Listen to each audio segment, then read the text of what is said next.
ಏನು ಕುಮಾರಿ ನೇಹಾ ನಿರಂಜನಯ್ಯ ಹಿರೇಮಠ್ ಈ ಹಿಂದೆ ಹುಬ್ಬಳ್ಳಿಯ ಪ್ರತಿಷ್ಠಿತ BUB ಕಾಲೇಜ್ ಕ್ಯಾಂಪಸ್ನಲ್ಲಿ ಹತ್ಯೆ ಆಯಿತು. ಅದಕ್ಕೆ ಬಹುಶಃ ರಾಜ್ಯದ ದೇಶದ ಎಲ್ಲ ಮಾನವೀಯ ಮೌಲ್ಯದ ಹೃದಯಗಳು ಕಂಬನಿ ಮಿಡಿದಿರೋದು ಎಲ್ಲರಿಗೂ ಗೊತ್ತಿರುವಂಥ ವಿಷಯ. ವಿ ಆರ್ ಆಲ್ಸೋ ಅದರೊಳಗೆ ಸ್ಟ್ಯಾಂಡ್ ಫಾರ್ ನೇಹಾ ಅನ್ನುವಂಥ ನಿಟ್ಟಿನಲ್ಲಿ ನಾವು ನಿಂತಿದ್ವಿ. ಇವತ್ತು ನಮಗೆ ಬಹಳಷ್ಟು ದುಃಖದ ವಿಷಯ ಏನಾಗ್ತಾ ಇದೆ ಅಂತಂದರೆ, ನಿರಂಜನಯ್ಯ ಹಿರೇಮಠ್ ಅಂತಂದರೆ ಲಿಂಗಾಯತ ಸಮುದಾಯದ ಪ್ರಬಲ ಸಮುದಾಯದ ಒಬ್ಬ ಪ್ರಮುಖ ಮುಖಂಡರು ಅಂತಂದು ಹೇಳಿ ಈಗಾಗಲೇ ಎಲ್ರಿಗೂ ಜಗಜ್ಜಾಹೀರಾಗಿರುವಂಥ ವಿಷಯ ಮತ್ತು ನಮಗೂ ಎಲ್ರಿಗೂ ಗೊತ್ತಿರುವಂಥ ವಿಷಯ.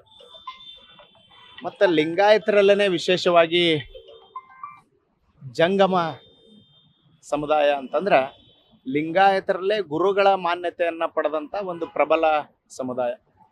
ಅಂತಹ ಸಮುದಾಯದವರು ಇವತ್ತು ನೇಹಾ ನಿರಂಜನಯ್ಯ ಹಿರೇಮಠ್ ಹುಬ್ಬಳ್ಳಿಯ ಬಿಡ್ನಾಳದ ನಿವಾಸಿ ಅನ್ನುವಂಥದ್ದು ಎಲ್ರಿಗೂ ಗೊತ್ತಿರುವಂಥದ್ದು. ಮತ್ತು ನೇಹಾ ಹತ್ಯೆಯ ನಂತರ ಅವಳ ಏನು ಶವ ಸಂಸ್ಕಾರವನ್ನು ಸಹಿತ ಹುಬ್ಬಳ್ಳಿಯಲ್ಲೇ ಮಾಡಿರೋಂಥದ್ದು ಎಲ್ರಿಗೂ ಗೊತ್ತಿರುವಂಥ ವಿಷಯ. ಇಷ್ಟೆಲ್ಲ ವಿಷಯ ಇರುವಂಥ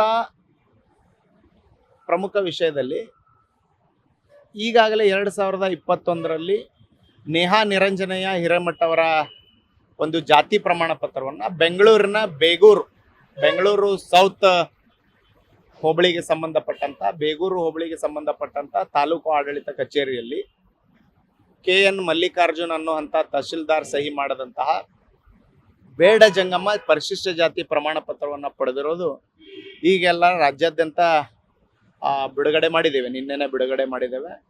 ಮತ್ತು ಮುಂಬರುವಂಥ ದಿನದಲ್ಲಿ ಇವತ್ತು ಸಾಕಷ್ಟು ಮಾಧ್ಯಮಗಳಲ್ಲಿ ಹಲವಾರು ಕಡೆ ನಿರಂಜನಯ್ಯ ಹಿರೇಮಠ್ ಹೇಳಿದ್ದಾರೆ, ಇದು ನಮ್ಮ ದಾಖಲೆಗಳನ್ನು ಪರಿಶೀಲಿಸಿ ಕೊಟ್ಟಿರುವಂಥದ್ದು, ಅದು ಸುಳ್ಳಿಲ್ಲ, ನಾವು ಪಡೆದಿದ್ದು ಸತ್ಯ ಐತಿ ಅಂತ ಒಪ್ಕೊಂಡಿದ್ದಾನೆ. ಅಂದರೆ ತನ್ನ ಆರೋಪವನ್ನು ತಾವು ಒಪ್ಪಿಕೊಂಡಂತ ಆಗಿರುತ್ತೆ. ಸೊ ಈ ನಿಟ್ಟಿನಲ್ಲಿ ನಿನ್ನೆನೆ ನಾವು ಮಾನ್ಯ ಮುಖ್ಯಮಂತ್ರಿಗಳಿಗೆ, ಗೃಹ ಸಚಿವರಿಗೆ, DCRE ADGP ಅವರಿಗೆ ದೂರನ್ನು ಸಲ್ಲಿಸಿದ್ವಿ. ಇವತ್ತು ನಾನು ಜಿಲ್ಲಾಧಿಕಾರಿಗಳೊಟ್ಟಿಗೆ ಈಗ ಟೈಮನ್ನು ತೊಗೊಂಡಿದ್ದೇನೆ, ಸಮಯವನ್ನು ಅಲ್ಲಿಗೆ ಹೋಗ್ತಾ ಇದ್ದೇನೆ. ಪೊಲೀಸ್ ಆಯುಕ್ತರಿಗೆ, ಜಿಲ್ಲಾಧಿಕಾರಿಗಳಿಗೆ, ಯಾಕಂದರೆ ಜಿಲ್ಲಾಧಿಕಾರಿಗಳಿಗೆ ಯಾಕೆ ಬರ್ತದೆ ಅಂತಂದರೆ ನಿರಂಜನಯ್ಯ ಹಿರೇಮಠ್ ಅವರ ಮನೆ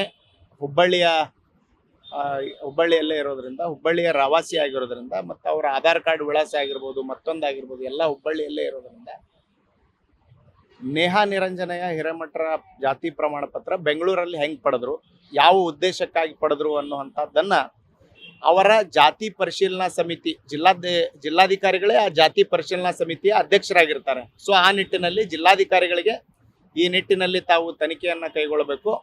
ಪಾರದರ್ಶಕವಾದಂಥ ವಿವರಗಳ ಮೂಲಕ ಈ ಒಂದು ಜಾತಿ ಪ್ರಮಾಣ ಪತ್ರವನ್ನು ಕೊಟ್ಟಿಯಾಗಿ ಯಾಕೆ ನೀಡಿದ್ರು ಅವ್ರ ಮೇಲೆ ಶಿಸ್ತು ಕ್ರಮವನ್ನು ಜರುಗಿಸುವಂಥ ನಿಟ್ಟಿನಲ್ಲಿ ಕ್ರಿಮಿನಲ್ ಪ್ರಕರಣವನ್ನು ದಾಖಲಿಸಬೇಕು ಅನ್ನುವಂಥ ಆಗ್ರಹವನ್ನು ಮಾಡಿ ನಾವು ದೂರು ಸಲ್ಲಿಸೋಕೆ ಹೋಗ್ತಾ ಇದ್ದೇವೆ. ಮತ್ತು ಈ ಮೂಲಕ ನಾವು ಜಿಲ್ಲಾಧಿಕಾರಿಗಳಲ್ಲಿ ವಿನಂತಿಯನ್ನು ಸಹಿತ ಮಾಡ್ಕೋತಾ ಇದ್ದೇವೆ. DCREಯ ಒಂದು ಮುಖ್ಯ ಕಚೇರಿಯನ್ನು ಹುಬ್ಬಳ್ಳಿಯಲ್ಲಿ ಆರಂಭ ಮಾಡುವಂಥ ನಿಟ್ಟಿನಲ್ಲಿ ಹಲವಾರು ವರ್ಷಗಳಿಂದ ಕೂಗಿದೆ ನಮ್ಗೆ. ಯಾಕಂತಂದ್ರೆ ನಾವು DCRE ನಾಗರಿಕ ಹಕ್ಕು ಜಾರಿ ನಿರ್ದೇಶನಾಲಯದ ಒಂದು ಸಮಸ್ಯೆಗಳು, ಜಾತಿ ಪರಿಶೀಲನಾ ವಿಷಯಗಳು ಏನಾದರೂ ಬಂದಾಗ DCREಗೆ ದೂರು ಕೊಡಬೇಕು ಅಂದ್ರೆ ಬೆಂಗಳೂರಿಗೆ ಹೋಗ್ಬೇಕು.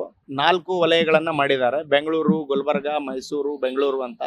ಸೊ ಈ ನಿಟ್ಟಿನಲ್ಲಿ ಹಿಂದೇನೂ ಸಹಿತ ಯಾರು ನಮ್ಮ ಹುಬ್ಬಳ್ಳಿ ಧಾರವಾಡ ಪೂರ್ವ ಕ್ಷೇತ್ರದಲ್ಲಿ ಚುನಾವಣೆಗೆ ನಿಂತಂಥ ಡಾಕ್ಟರ್ ಕ್ರಾಂತಿ ಕಿರಣ್ ಅವರ ವಿಷಯನೂ ಸಹಿತ ಈಗಾಗಲೇ DCRE ತನಿಖೆ ಹಂತದಲ್ಲಿ ಇದೆ. ಈ ಪ್ರಕರಣ ಸಹಿತ ಬೆಂಗಳೂರಿನಲ್ಲಿ ಪಡೆದಿರೋದ್ರಿಂದ ಬೆಂಗಳೂರು DCRE ಅವರೇ ಇದನ್ನು ಕ್ರಮ ಜರುಗಿಸಬೇಕಾಗ್ತದೆ ಅನ್ನುವಂಥದ್ದು ಮೇಲ್ನೋಟಕ್ಕೆ ಕಂಡು ಬರೋದು. ಆದರೆ ನೈಜ ಸತ್ಯಾಂಶವನ್ನು ಹೇಗೆ ಕ್ರಾಂತಿ ಕಿರಣ್ ಅವರು ಹುಬ್ಬಳ್ಳಿಯವರು ಇದ್ರು ಅಲ್ಲಿ ಪಡೆದಿದ್ರು, ಆ ನಿಟ್ಟಿನಲ್ಲಿ ನಿರಂಜನಯ್ಯ ಹಿರೇಮಠ್ ಇಲ್ಲಿಯವರು ಇದ್ದಾರೆ, ಮಗಳ ಪ್ರಮಾಣ ಪತ್ರ, ತಮ್ಮ ಪ್ರಮಾಣ ಪತ್ರ ಅಲ್ಲೇ ಪಡೆದಿದ್ದಾರೆ ಅನ್ನುವಂಥದ್ದು ಮಾಹಿತಿ ಈಗಾಗಲೇ ನಮಗೆ ಸಿಕ್ಕಿದೆ. ಅದರ ಪ್ರಕಾರ ಒಂದು ದಾಖಲೆ ಬಿಡುಗಡೆ ಮಾಡಿದ್ದೇವೆ. ಇನ್ನೊಂದು ದಾಖಲೆಯನ್ನು ಶೀಘ್ರವಾಗಿ ಬಿಡುಗಡೆ ಮಾಡುವಂಥ ನಿಟ್ಟಿನಲ್ಲಿ ಸಹಿತ ಕಾರ್ಯಪ್ರವೃತ್ತ ಆಗಿದ್ದಾವೆ. ಸೊ ಇವತ್ತು ಮಾನ್ಯ ಜಿಲ್ಲಾಧಿಕಾರಿಗಳಿರ್ಬೋದು, ಮಾನ್ಯ ಮುಖ್ಯಮಂತ್ರಿಗಳಾಗಿರ್ಬೋದು, ಗೃಹ ಸಚಿವರಾಗಿರ್ಬೋದು, ADGP DCRE ಆಗಿರ್ಬೋದು, ಈ ಒಂದು ಪ್ರಕರಣವನ್ನು ಅತ್ಯಂತ ಕಠಿಣವಾದಂಥ ತನಿಖಾ ಕ್ರಮದ ಮೂಲಕ ಭೇದಿಸಬೇಕು. ಮತ್ತು ಇಂತಹ ಒಂದು ನಕಲಿ ಕೊಟ್ಟಿ ಜಾತಿ ಪ್ರಮಾಣ ಪತ್ರವನ್ನು ಪಡೆದು ಮುಂಬರುವಂಥ ದಿನಗಳಲ್ಲಿ ಪರಿಶಿಷ್ಟ ಜಾತಿಯವರಿಗೆ ಮೋಸ ಮಾಡುವಂಥ ಹುನ್ನಾರದ ಷಡ್ಯಂತ್ರದ ಜಾಲ ಏನು ಇವತ್ತು ರಾಜ್ಯಾದ್ಯಂತ ಹರಡಿದೆ, ಅದನ್ನು ಭೇದಿಸುವುದರ ಮೂಲಕ ಆತಂಕ ಸೃಷ್ಟಿಯಾಗಿರುವಂಥ ಪರಿಶಿಷ್ಟರಿಗೆ ಭರವಸೆಯನ್ನು ನೀಡಬೇಕು ಅನ್ನುವಂಥ ಆಗ್ರಹವನ್ನು ನಾವು ಮಾಡ್ತೀವಿ. ನಿರಂಜನ್ ಹಿರೇಮಠ ಅವರ ಬೇಡ ಜಂಗಮರಿದ್ದಾಗ ಅವ್ರ ಮಗಳಿಗೆ ಬೇಡ ಜಂಗಮ ಜಾತಿ ಸರ್ಟಿಫಿಕೇಟ್ ಕೊಡ್ತಾರೆ. ಇಲ್ಲಿ ಒಂದು ಪ್ರಮುಖ ವಿಷಯವನ್ನ ನಾವು ನೀವೆಲ್ಲರೂ ಗಮನಿಸಬೇಕಾಗ್ತದ. ಮಗಳ ದುಃಖದ ಒಂದು ಹಂತದಲ್ಲಿ, ಮಗಳ ಸಾವಿನ ದುಃಖದ ಹಂತದಲ್ಲಿ ಪ್ರಕರಣ ದಾಖಲು ಮಾಡಬೇಕಾಗಿರುವಂತ ತಂದೆ ತಾನು ನಿಜವಾಗ್ಲೂ ಪರಿಶಿಷ್ಟ ಜಾತಿಯವನಾಗಿದ್ರೆ ಅದನ್ನ ಪರಿಶಿಷ್ಟ ಜಾತಿ ಪರಿಶಿಷ್ಟ ಪಂಗಡ ದೌರ್ಜನ್ಯ ಕಾಯ್ದೆಯಡಿ ಪ್ರಕರಣ ದಾಖಲು ಮಾಡಬಹುದಾಗಿತ್ತು. ಅದು ಆಟೋಮೆಟಿಕ್ ಆಗಿನೂ ಆಗ್ತಿತ್ತು. ಬಟ್ ಇವತ್ತಿನವರೆಗೂ ಸಹಿತ ನಾನು ಪರಿಶಿಷ್ಟ ಅದೇನಿ, ನಾನು ಪರಿಶಿಷ್ಟ ಅಂತ ಹೇಳ್ಕೊಳಕ್ಕೆ ನನಗೆಲ್ಲೂ ಮುಜುಗರ ಆಗೋದಿಲ್ಲ. ನಾನು ಡೂಪ್ಲಿಕೇಟ್ ಸರ್ಟಿಫಿಕೇಟ್ ಪಡ್ಕೊಂಡಾಗ ಅದು ಮುಜುಗರ ಆಗ್ಬೋದು. ಸೊ ಇವತ್ತೂ ಸಹಿತ ನಿರಂಜನಯ್ಯ ಹಿರೇಮಠ ನಾನು ಪರಿಶಿಷ್ಟ ಜಾತಿಯವನು ಅದೇನಿ ಅಂತ ಎಲ್ಲೇನೂ ಹೇಳ್ಕೊಂಡೇ ಇಲ್ಲ. ಆದ್ರೆ ಪ್ರಮಾಣ ಪತ್ರ ಪಡೆದಿರುವಂಥ ಹಿನ್ನೆಲೆ ನೋಡಿದ್ರೆ, ತಾನು ಇದ್ದು ಊರನ್ನು ಬಿಟ್ಟು ಹೋಗಿ ಬೇರೆ ಕಡೆ ಪಡೆದಿರುವಂಥದ್ದು ನೋಡಿದ್ರೆ 100% ಇದರೊಳಗೆ ಏನೋ ಷಡ್ಯಂತ್ರ ಅದ ಅನ್ನುವಂಥದ್ದು ಮೇಲ್ನೋಟಕ್ಕೆ ಕಂಡು ಬರ್ತದೆ. ಸೊ ಇದು ತನಿಖೆಗೊಳಪಟ್ಟಾಗ ಇದರ ಸತ್ಯಾಸತ್ಯತೆ ಮತ್ತು ಇವರ ಪೂರ್ವಜರ ಆಹಾರ ಏನಿತ್ತು, ಇವರು ಎಲ್ಲಿಂದ ಹುಬ್ಬಳ್ಳಿಗೆ ಬಂದರು, ಅವರ ಜಾತಿ ಏನದ, ಇದೆಲ್ಲ ಜಾತಿ ಪರಿಶೀಲನಾ ಹಂತದೊಳಗೆ ತನಿಖೆಗೆ ಒಳಪಡ್ತದೆ. ಸತ್ಯವನ್ನ ಬಹಿರಂಗಪಡಿಸೋವರೆಗೂ ನಾವು ಹೋರಾಟವನ್ನು ನಿಲ್ಲಿಸೋದಿಲ್ಲ. ಇದನ್ನ ರಾಜ್ಯಾದ್ಯಂತ ನಾವು ಹೋರಾಟ ಮಾಡೋಕೆ ಮುಂದಾಗ್ತೀವಿ ಅನ್ನುವಂಥ ಮಾತನ್ನ ಈ ಸಂದರ್ಭದಲ್ಲಿ ನಾನು ಸ್ಪಷ್ಟಪಡಿಸ್ತೀನಿ.